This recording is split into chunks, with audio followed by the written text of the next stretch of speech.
In today's video, I'm going to teach you how to set up VAT in QuickBooks Desktop. If you need to track VAT correctly in your company file, QuickBooks Desktop makes the process fairly straightforward once you know where to look. In this walkthrough, I'll show you how to enable the feature, enter the basic VAT settings, and then create a sales tax item so everything is ready to use.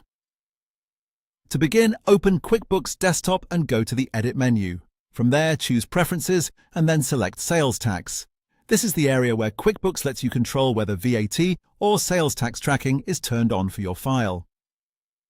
If the feature is not already enabled, switch it on here. Once the feature is active, you'll need to enter your VAT setup details. Start by choosing your tax agency. This is the authority you report your VAT to, so make sure the name entered here matches the one you use for your records. After that, assign your filing frequency.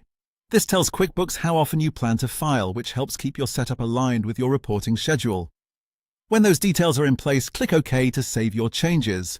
After that, the next part of the setup happens in the item list. Go to the Lists menu and choose Item List.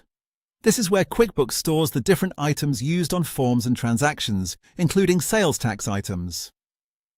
Inside the item list, click Item, then choose New Item. When QuickBooks asks what kind of item you want to create, select Sales Tax Item. This option is specifically used for VAT or sales tax tracking, so choosing the correct item type is important for accurate calculations later. Now enter the details for the sales tax item. Fill in the information required by QuickBooks, including the name and the appropriate tax rate.